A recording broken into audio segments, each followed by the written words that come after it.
All right, so this is the Canadian Parliament building kit from Dragon Blocks.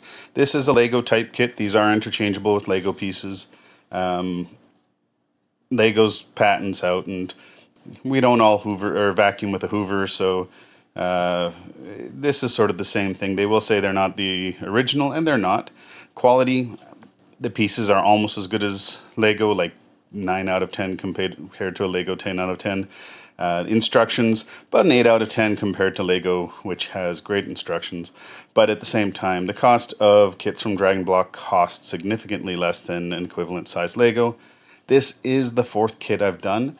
This is the second Canadian-based kit I've done. Previously, I did the CN Tower, also a really cool build, and only at about 40 or 50 bucks. So Dragon Blocks, A, Canadian content, B, really good quality pieces and a good fun build.